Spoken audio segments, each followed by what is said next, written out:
it feels fitting to talk about the teams that are still streaking at the moment, Steve, in the Eastern Conference. The Detroit Pistons, a team you in particular have enjoyed quite a bit. Franchise record, 13 straight wins right now.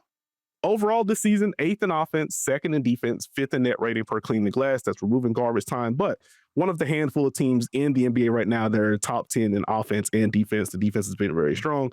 We have talked quite a bit about how good Cade Cunningham has been this season. Welcome back, Cade Cunningham, by the way. And how good Jalen Duren has been, because good Lord, what a leap it's been for him on both ends of the floor. But the drives are hitting, just the self-creation reps in general have been fun.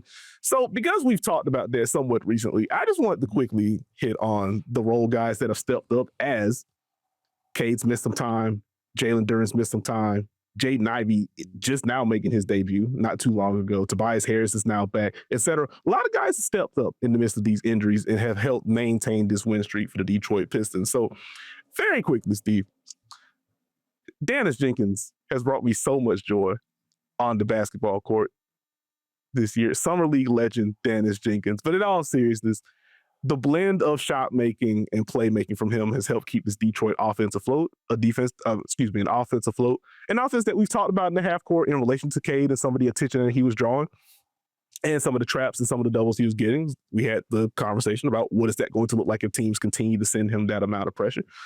But watching Daniss come in, either in aid of Cade Cunningham when he was missing time or when him coming off the bench with that second unit, and just taking charge of the offense. His craft inside the arc pops. Again, the three-point shot making has been there for him.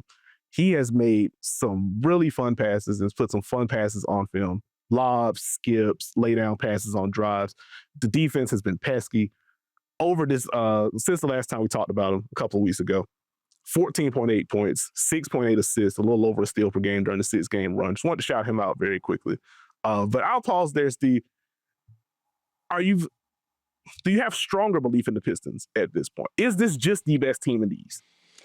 I mean, I don't think it matters how much my belief is. It matters how much their belief is. And every time you see them play, you see that kind of just leak out. I think the 13-game win streak, this being the franchise record streak or tying it, is pretty amazing. You got to think about that. 2 years ago, they were building one of the longest losing streaks that we've seen ever in life.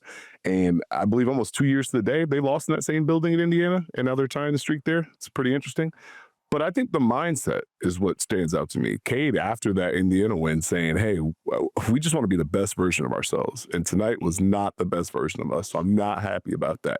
Okay, this is interesting. J.B. Bickerstaff saying, hey, defense is our identity. We need to hammer that home. We can't let up. Well, you know, the mindset has to be we can't ever feel full or satisfied. You see that when you watch them play. And now you understand how things are kind of piecing together. And so this is a team that has buy-in, that has belief, they have accountability. When the players are doing that, that team can go all sorts of places that you may not have thought of.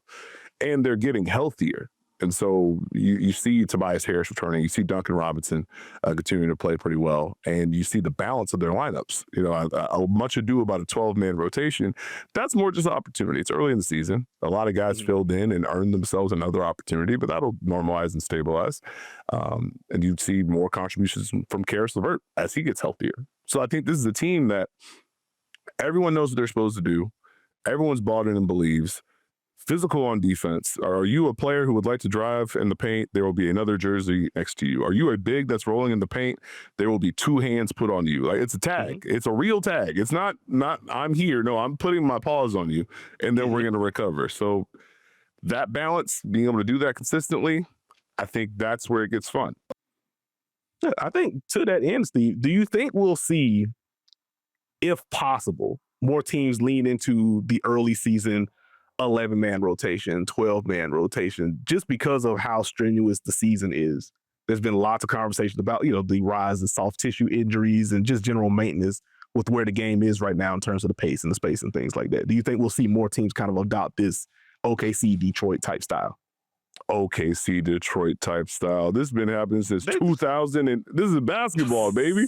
Early OKC, get out of here. I mean, early in the season is the opportunity to have an extended rotation. So whether it's 10, 11, 12 is very hard to manage. So usually it's like 10, 11. Guys get an opportunity early in the season to see, and they either earn their minutes in camp or preseason, or they get an opportunity because of the vision. It's a little tougher now because everything's a little more concise as far as the preseason and camp goes, but Yeah, it's always been one of those things where our rotation is expanded and we're going to shorten it as the season goes on. I truly think you should lean on your depth a little bit more and get those guys going and have them in good position later on in the season, especially if you're pushing towards the playoffs. I know I get yelled at for that, but that's just me. I'm not against all bench lineups. Let's get our team right and let's work together and protect our stars a little bit. To the OKC portion, they specifically are they're not afraid to expand their rotation whenever. And so you wonder how many teams are going to be able to have that level of lineup versatility to be able to tap different buttons during different games, different matchups. And that's probably the question that I'd be intrigued in as far as being able to have a system or being able to have an identity that allows guys to know, okay, maybe you didn't play for 2 games, but now we need you. You're back in for this specific reason. Okay, I got you. Like, it certainly feels like there's going to be more value placed on like in the bench sounds kind of derogatory, but I don't mean it that way. Just more so like we need more guys that can provide regular season value for us we can get through. And to your overall point, kind of expanding our options in terms of lineup versatility and the things you can kind of mix and match with. So it's been fun watching the Pistons during this stretch. You already talked about the defense and how physical and active they are. It's funny kind of looking at some of the basic stats with Detroit during this run. And obviously this kind of thing varies because of who's been in and out and when they've been out and things like that. But they have 10 guys averaging at least 10 points per game since the last time we talked about them. Balance. That's not, you know, so like that's not a thing that's supposed to happen or that we usually see. And even with that, like Asar's at 8.3 during this stretch. Ron Hall's at 5.2. And I don't even think you want more offensive production from them. You want more shooting from Ron Hall. He's on a bit of a slump right now. But like with what those two are doing defensively, it's not like they're not being impactful in their minutes because they're not scoring 10. Asar can defend and hound just about anyone. Ron Holland, oh boy, I think over 2 steals per game during the stretch if you want a basic box score number, but just in general, his physicality, his screen navigation, if there's a loose ball, he is getting it, and if you get mad at him, he's going to get mad at you, and we're going to jaw for a little bit. He's going to hold that for the rest of the game. So just like the collective energy and toughness that he brings, like it's been fun to watch this group fly around, and when those guys are out, here comes Javonte Green. I'll crash the offensive glass if necessary. I'll set a bunch of screens. Here's some random cuts. I'll defend a little bit of everyone if you need me to. You talked about what Nekias and Duncan are doing already. And like watching Jaden Ivey now recently start to fit back into this. I'll be the secondary guy. I can still knock down threes. Going to keep an eye on what the drives look like. Going to keep an eye on what the floaters look like for him.